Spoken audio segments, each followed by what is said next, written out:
आपका स्वागत है। चलिए आज का सेशन स्टार्ट करते हैं कुछ इंपॉर्टेंट क्वेश्चन के साथ। एक क्वेश्चन आपको स्क्रीन पे दिखाई दे रहा है बच्चे, एक बार ध्यान से पढ़िएगा क्वेश्चन को और इसका बनाने का सबसे सही टेक्निक क्या होगा ये सीखना होगा। बहुत सारे बच्चे इसमें क्या करते हैं, बेसिक मेथड का यूज करते हैं। जैसे ही बेसिक मेथड का यूज करेंगे आपका थोड़ा कैलकुलेशन हो जाएगा। मैं आपको उस कैलकुलेशन से बचाने का प्रयास कर रहा हूं। जैसे क्वेश्चन में दिया है क्या कि एक रेलगाड़ी स्थिर चाल से चलते हुए 48 मीटर लंबे प्लेटफॉर्म को 12 सेकंड में और 80 मीटर लंबे प्लेटफॉर्म को 16 सेकंड में पार कर जाती है। तो मैंने क्वेश्चन राइज किया, रेलगाड़ी की लंबाई क्या होगी। अब देखो ऐसे क्वेश्चन को ना किस तरह से बनाएंगे, मेरे मेथड पर रहिएगा। अगर आप इस मेथड को पकड़ते हैं तो विदाउट कॉपी पेन भी आप बनाकर आ सकते हैं। क्वेश्चन में दिया है क्या बच्चे, 48 मीटर लंबे प्लेटफॉर्म को कितने सेकंड में पार कर जाती है जी, दिया है यहां पर 12 सेकंड में पार कर जाती है। सेकंड कंडीशन है 80 मीटर लंबे प्लेटफॉर्म को कितने सेकंड में, 16 सेकंड में पार कर जाती है। ये दिया है हमारे पास। चलो अब इन सारी चीजों को हटाओ, लास्ट में मुझे बताना है रेलगाड़ी की लंबाई क्या होगी। आप मुझे बताओ यहां कितने का डिफरेंस है, 32 मीटर का, और यहां टाइम का डिफरेंस कितने का हो रहा है, 4 सेकंड का। ये कहेंगे ना, तो ये कहेंगे ना 32 मीटर को क्रॉस करने में 4 सेकंड का समय लगता है। भाई ये तो कह ही सकते हैं कि 32 मीटर को क्रॉस करने में कितना, 4 सेकंड का। तो मैं यहां से स्पीड निकाल सकता हूं कि 32 मीटर को क्रॉस करने में 4 सेकंड का समय लगता है। तो ट्रेन का स्पीड क्या हो गया, 8 मीटर पर सेकंड। तो कभी कभी एग्जाम में क्वेश्चन यही पूछता है कि ट्रेन की ओरिजिनल स्पीड क्या है, तब तो 8 मीटर पर सेकंड। तो आप मुझे बताओ, इसमें कोई कॉपी पेन की कोई आवश्यकता है नहीं। अब आपसे पूछा रेलगाड़ी की लंबाई क्या होगी। लंबाई कहने का मतलब क्या होता है बच्चे, डिस्टेंस है ना। तो डिस्टेंस का फॉर्मूला क्या होता है, स्पीड इंटू टाइम। आपके पास स्पीड आपने अभी निकाला है 8। अगर मैं पहला कंडीशन उठाता हूं 12 सेकंड में 48 मीटर लंबे प्लेटफॉर्म को पार कर जाता है, तो आपको मालूम है इसे मल्टीपल करेंगे तो ये कितना हो गया, 96 मीटर। ये टोटल लेंथ निकला। और आपको मालूम है जब भी आप प्रॉब्लम्स ऑन ट्रेन के क्वेश्चन को बनाते हैं आपको पहले से कॉन्सेप्ट क्लियर होगा कि ट्रेन की लंबाई के साथ प्लेटफॉर्म की लंबाई ऐड रहती है। तो ये जो 12 सेकंड में कितने मीटर लंबे प्लेटफॉर्म को पार किया है, 12 सेकंड में 48 मीटर लंबे प्लेटफॉर्म को पार किया है, इसका मतलब 96 मीटर में 48 ऐड होगा।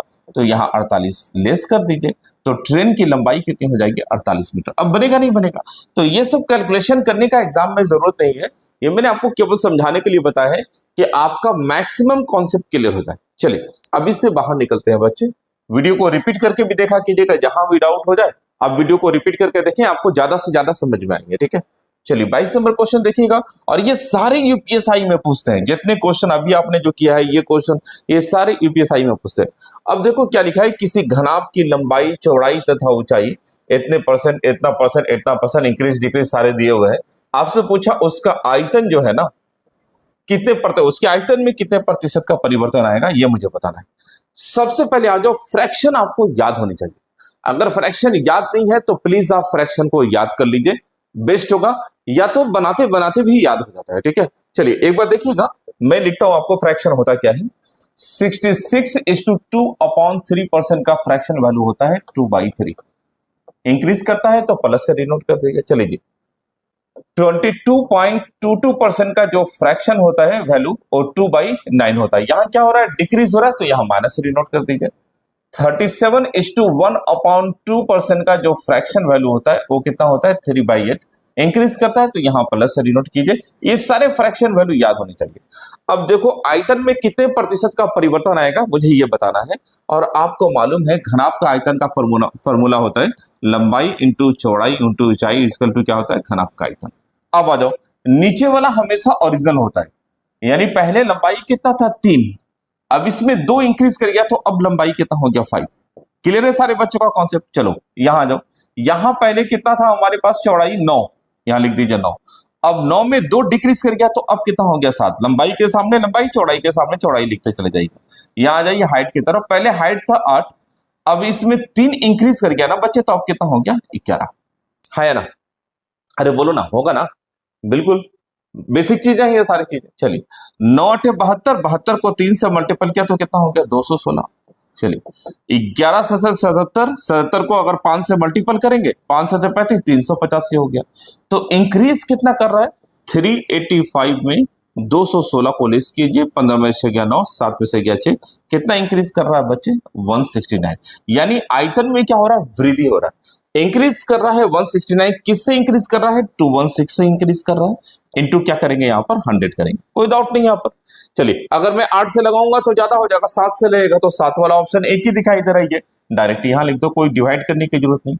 78.2% बनेगा नहीं बनेगा? अरे बोलो ना, बनेगा ना, इजी होता है।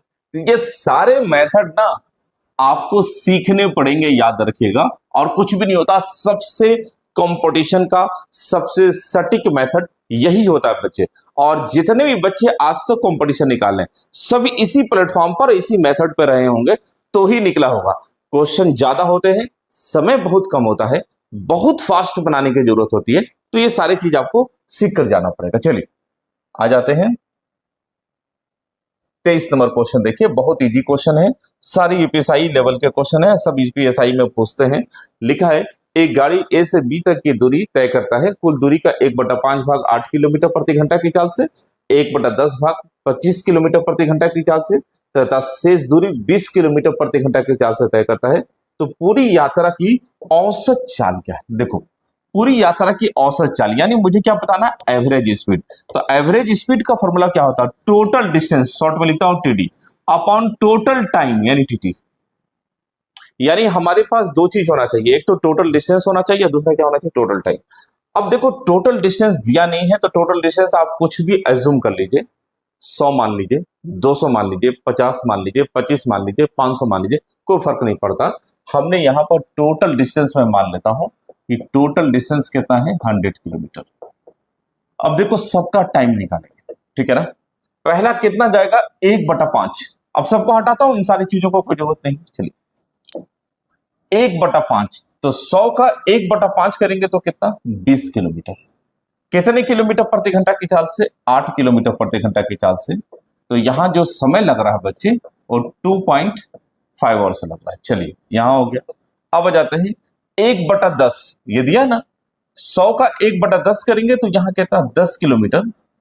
कितने किलोमीटर प्रति घंटा की चाल से, 25 किलोमीटर, 5 दूनी 10, 25 25, तो यहां कितना 0.4 आवर्स। चलिए जी अब आ जाते हैं थर्ड कंडीशन, शेष दूरी। तो आप मुझे बताओ 20 यहां 10 यहां, तो बचा कितना, 70। भाई 20 यहां तय करा दिया आपने, 10 यहां तय करा दिया, टोटल डिस्टेंस 100 है, तो बचा कितना, 70। कितने किलोमीटर प्रति घंटा की चाल से, 20 किलोमीटर प्रति घंटा की चाल से जाएगा। डिवाइड करेंगे तो यहां टोटल टाइम जो हो गया कितना, 3.5 आवर्स आ गया। तो टोटल डिस्टेंस भी आपके पास है, इन सबको ऐड कर दीजिए तो टोटल टाइम भी निकल जाएगा, कितना हो जाएगा, 3.5 4 2 6, 6.4 आवर्स आपने निकाल दिया। तो एवरेज स्पीड का तो फॉर्मूला यही होता है ना, total distance upon total time. तो कितना आपने निकाला, 6.4। अगर पॉइंट को हटाएंगे ऊपर में 0 जाएगा।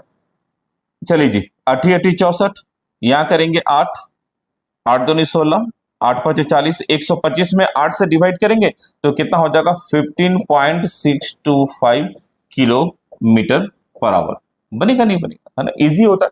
अगर डिस्टेंस किसी क्वेश्चन में नहीं दिया है तो हम डिस्टेंस को अज्यूम करते हैं, ठीक है ना। चलिए उम्मीद करते हैं सारे बच्चों का कॉन्सेप्ट क्लियर है। चलिए इससे बाहर निकलते हैं बच्चे, देखिएगा काफी इजी क्वेश्चन है। अच्छा बोर्ड्स एंड स्ट्रीम का एक काफी फेमस क्वेश्चन है, हर एग्जाम में आपको दिखाई देगा, इंडिया का कोई भी एग्जाम में दो ना, सब जगह आते हैं। अब इसे हम कई तरह से बना सकते हैं, एक दो तरीके से नहीं, कम से कम 4-5 मेथड है इसे बनाने के। उनमें जो सबसे बेस्ट मेथड है मैं आपके सामने लाकर रख रहा हूं, ठीक है ना, ध्यान से सीखिएगा। क्या लिखा है क्वेश्चन में कि शांत जल में एक नाव की चाल और धारा की चाल का दिया हुआ, नाव की चाल 20 किलोमीटर प्रति घंटा और धारा की चाल 3 किलोमीटर प्रति घंटा। लिख दीजिए कि बोट का स्पीड और रेट ऑफ द करंट दिया। ध्यान से सुनिएगा, देखिए मैं किस मेथड का यूज करता हूं। ये 20 किलोमीटर प्रति घंटा है और ये 3 किलोमीटर प्रति घंटा, भाई यही होगा 20 और 3। तो अगर मैं डाउन स्ट्रीम की बात करूं ना, तो डाउन स्ट्रीम में स्पीड क्या हो जाएगा, 20 और 3 कितने हो गए, 23। और अगर मैं अप स्ट्रीम की बात करता हूं ना, अप स्ट्रीम, डाउन स्ट्रीम कहने का मतलब क्या, धारा के साथ, अप स्ट्रीम कहने का मतलब क्या, धारा के विपरीत, ठीक है। चलिए अगर मैं अप स्ट्रीम की बात करूं तो 20 में 3 को लेस करेंगे तो अप स्ट्रीम का स्पीड कितना हो गया, 17। तो आप कहेंगे इन दोनों के बीच जो स्पीड का रेशियो हो जाता है वो 23:17 का होता है। यहां तक किसी बच्चों को कोई डाउट नहीं होगा कि बोट के स्पीड के साथ रेट ऑफ द करंट को ऐड करते हैं। तो अगर स्पीड का रेशियो 23:17 है तो टाइम का रेशियो 17:23 होगा। किसी को कोई डाउट नहीं यहां पर। अब देखिएगा जो क्वेश्चन में दिया है, आपके क्वेश्चन में दिया है कि जाने तथा वापस आने में 240 मिनट का समय लगता है। 240 मिनट के लिए हम क्या लिख सकते हैं, 4 घंटा। तो जाने और आने का मिलाकर, नहीं डाउन स्ट्रीम में जाएगा और अप स्ट्रीम में आएगा, तो कितना 4 घंटे का समय लग रहा है, 240 मिनट डेट मींस 4 घंटा। तो यहाँ टोटल कितना हो जा रहा है, इन दोनों को जाने आने का समय को ऐड कीजिए तो कितना हो गया, 40 यूनिट इक्वल टू 4 घंटा। तो 1 यूनिट की वैल्यू कितनी हो जाएगी भाई, इसे डिवाइड कीजिए तो 1 यूनिट का वैल्यू कितना हो गया, 1/10। आपसे जो क्वेश्चन अब राइज किया है उसके तरफ आ जाते हैं, ध्यान से सुनिएगा सारे बच्चे। आपसे क्वेश्चन राइज किया है कि 3 गुना दूरी को धारा के साथ तय करने में कितना समय लगेगा। तो सबसे पहले धारा के साथ तो कौन हो गया, डाउन स्ट्रीम वाला पार्ट हो गया। 1 यूनिट की वैल्यू 1/10 है, तो 17 यूनिट की वैल्यू कितनी होगी, 17/10। ये क्या हो गया, धारा के साथ मैंने समय निकाला है कि धारा के साथ जाने में टोटल 17/10 घंटे का समय लगता है। ठीक है, अब डिस्टेंस निकालिए भाई, दूरी से हमें मतलब है, पहले डिस्टेंस निकाल लो। डिस्टेंस का फॉर्मूला क्या होता है जी, स्पीड। और वो भी किस में जाएगा, डाउन स्ट्रीम में जाएगा। तो डाउन स्ट्रीम का स्पीड आपके पास है ना, कितना है, 23 लिख दीजिए, 23। स्पीड इंटू टाइम, टाइम आपने कितना निकाला है, 17/10। ठीक है ना, ये ओरिजिनल डिस्टेंस हो गया। पर ये ओरिजिनल डिस्टेंस की बात नहीं कर रहा ना, 3 गुना दूरी की बात कर रहा है। तो यहां 3 से हम क्या करेंगे, मल्टीपल करेंगे। अब इसी दूरी को धारा के साथ जाना है, धारा के साथ जाने कहने का मतलब क्या, 23 की स्पीड से जाएगा तो कितना टाइम लेगा। मैंने क्वेश्चन राइज किया, एक बार रिपीट करता हूं यहां पर, इसी दूरी को यानी 3 गुने दूरी को धारा के साथ जाएगा तो कितना समय लगेगा। तो यहीं पर बच्चे मैं कर देता हूं, धारा के साथ, भाई ये तो मालूम हो गया कि डिस्टेंस इतना ही जाएगा। तो टाइम का फॉर्मूला होता है डिस्टेंस, तो डिस्टेंस ये हो गया। और स्पीड है कितना, जरा देखना, स्पीड कितना, 23। यहीं पर कर लीजिए भाई, टाइम का फॉर्मूला डिस्टेंस अपॉन स्पीड। 23 से 23 कैंसिल कीजिए, 17 × 51, 51 में 10 से डिवाइड करेंगे, आंसर कितना हो जाएगा, 5.1 आवर्स का समय लगेगा बच्चे। अब कोई डाउट नहीं होना चाहिए, काफी एक्सप्लेन करके बताया हूं, ठीक है ना। कितना घंटा समय लगेगा, 5 घंटा, 5 पॉइंट। और लिख लीजिए, very very very important question. ऐसे क्वेश्चन यूपीएसआई में भी दिखाई देते हैं, एसएससी में भी दिखाई देते हैं, सब जगह। कोई भी ऐसा कंपटीशन नहीं बचा जहां ऐसे क्वेश्चन नहीं पूछे जाते, सभी जगह ऐसे क्वेश्चन दिखाई देंगे। चलिए एक और भी क्वेश्चन उठाता हूं, एक लास्ट क्वेश्चन उठाता हूं, देखिएगा बहुत इजी सा क्वेश्चन है। एक बार क्वेश्चन को सारे बच्चे पढ़ लीजिए, बिल्कुल बेसिक क्वेश्चन है और हमेशा एग्जाम में दिखाई देते हैं क्वेश्चन। क्या लिखा है, 405 मिठाई को बच्चों के बीच इस प्रकार विभाजित किया जाता है कि प्रत्येक बच्चे को जो मिठाई मिलेगी, प्रत्येक बच्चे को जो मिठाई मिलती है बच्चों की संख्या का 20%। तो आपसे क्वेश्चन राइज किया, प्रत्येक बच्चों को कितनी मिठाई मिलेगी। अब मुझे बताओ, बच्चों की संख्या दिया हुआ है क्या, नहीं दिया है ना बच्चों की संख्या, तो इसका मतलब बच्चों की संख्या हमें मानना पड़ेगा। तो हमने मान लिया कि टोटल नंबर ऑफ जो चाइल्ड है ना, वो मैंने क्या मान लिया, x। प्रत्येक बच्चे को यानी इस चाइल्ड को जो मिठाई मिलेगा, बच्चों की संख्या का 20%, भाई यही ना, बच्चों की संख्या का 20% ये दिया है। 20% के लिए आप क्या लिखेंगे, डायरेक्ट लिखिएगा 1/5, ठीक है ना। 20% डेट मींस कितना, 1/5 यानी x/5। तो आप मुझे बताओ, टोटल चाइल्ड इतने हैं, प्रत्येक बच्चे को इतना मिठाई मिलता है, तो इसको अगर मैं इसके साथ मल्टीपल कर दूं ना, x इंटू x/5, तो टोटल नंबर ऑफ स्वीट्स यानी टोटल नंबर ऑफ मिठाई निकलेगा। और टोटल मिठाई है कितना, 405। चलिए अभी बात खत्म नहीं हुई, ध्यान से सुनिएगा, ऑप्शन बहुत खतरनाक दिया हुआ, ठीक है। अगर मैं इसे मल्टीपल करूंगा तो ये कितना हो जाएगा, x² इक्वल टू कितना, 2025। तो x की वैल्यू कितनी हो गई, 45। यहां तक किसी बच्चों को कोई डाउट नहीं, x की वैल्यू। तो अगर केवल क्वेश्चन आपसे ये पूछता कि नंबर ऑफ चाइल्ड कितने हैं, तब तो आंसर ही हो जाता। लेकिन हमने पूछा प्रत्येक बच्चे को कितने मिठाई मिलेंगे। देखिए हम पूछा प्रत्येक बच्चे को कितने मिलेंगे, तो प्रत्येक बच्चे को क्या मिलता है, x/5 ना, यानी x की वैल्यू कितना आपने निकाला, 45/5। अगर मैं डिवाइड करूंगा तो आंसर कितना हो जाएगा, 9। आंसर कितना, 9। तो दोनों में से कोई भी एक क्वेश्चन पूछा जा सकता है कि नंबर ऑफ चाइल्ड कितने हैं, तो आंसर 45 होता। यहां पूछा प्रत्येक बच्चे को कितने मिठाई मिलेंगे, तो आंसर कितना हो जाएगा, 9। उम्मीद करता हूं सारे बच्चों का कॉन्सेप्ट क्लियर है, कहीं से भी किसी भी प्रकार की कोई भी डाउट होने की संभावना नहीं होती। चलिए